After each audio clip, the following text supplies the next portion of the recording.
questions? Yes, miss. Or the microphone back there. There you go.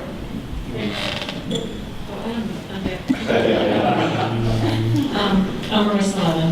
I'm a company called Information Experts. And Fiona, I just wanted to let you know, my company, one of our clients is FDIC, and we built for FDIC a curriculum called Money Smart, and it specifically is for the children's population to teach and ensure financial literacy. It is a preventive curriculum, and then we also do the prescriptive curriculum for older generations to get them out of trouble. But it's free, and you can go to the FDIC website, and it's Money Smart.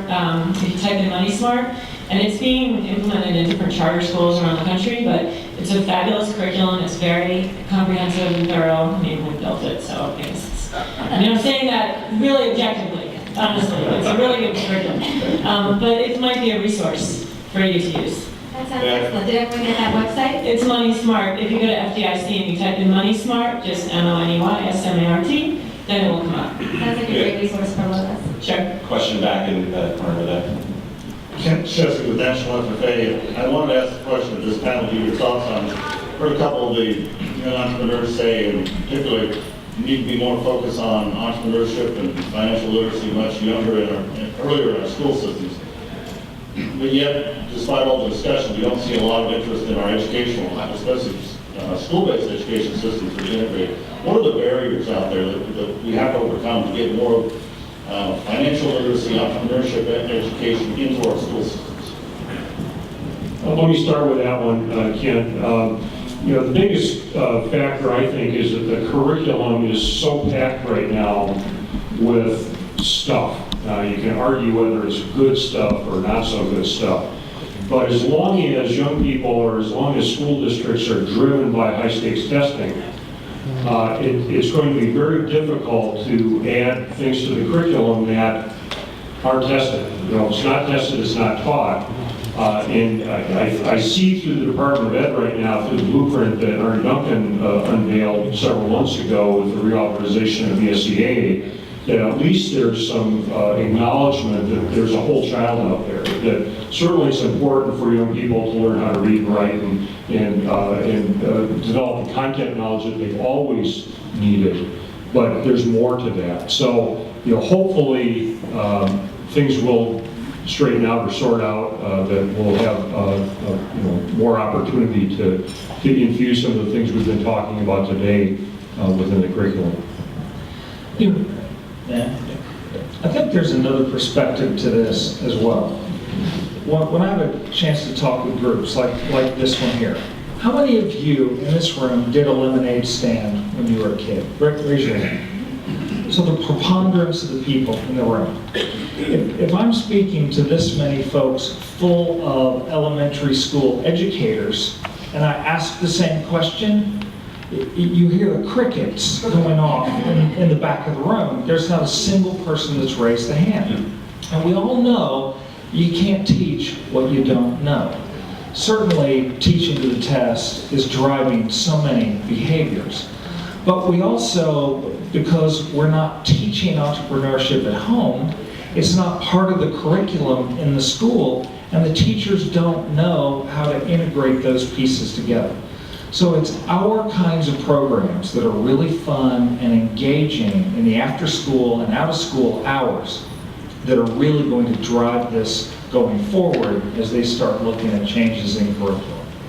And I just want to complement that by saying that really, if we're looking to scale up the availability of entrepreneurship content, you're right, we have to get into the school system, because here in the US and globally, ultimately, the majority of children are in school for some period of time.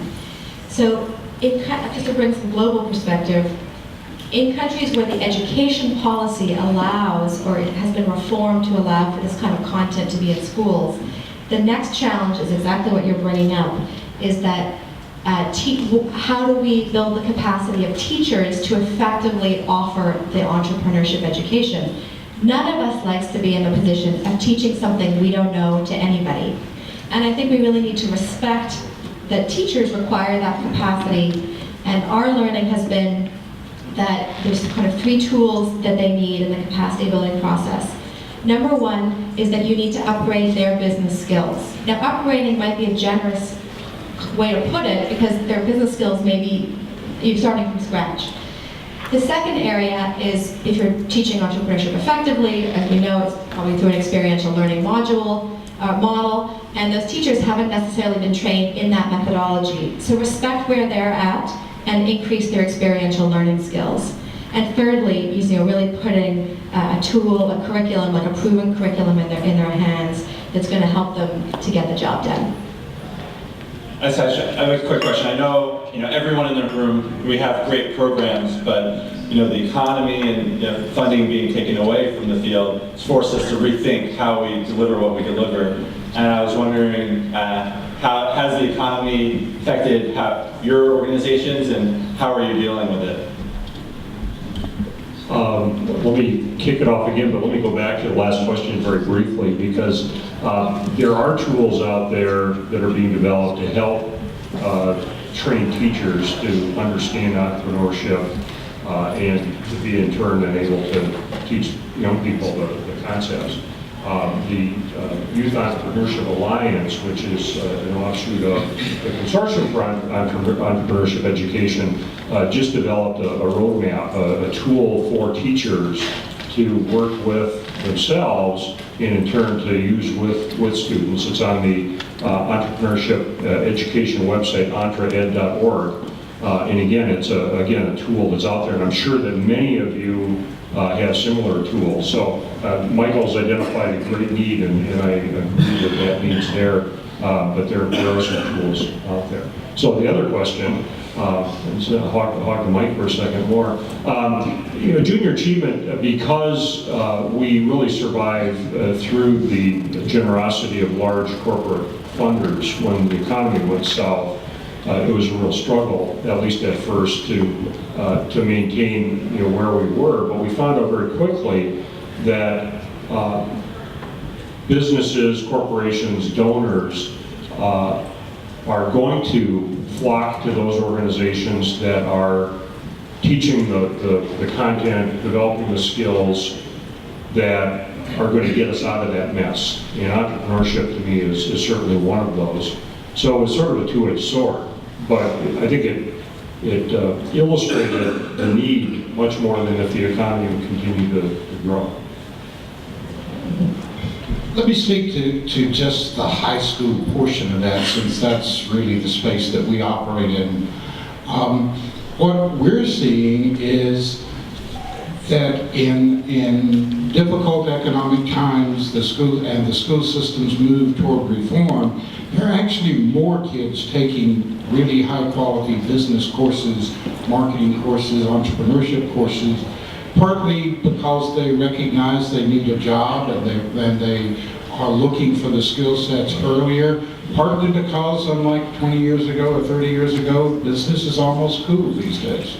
And certainly entrepreneurship is. So I would say that it's a mixed bag in terms of what's happening in terms of the number of touches kids get in school. I'd also sort of go back to the original question.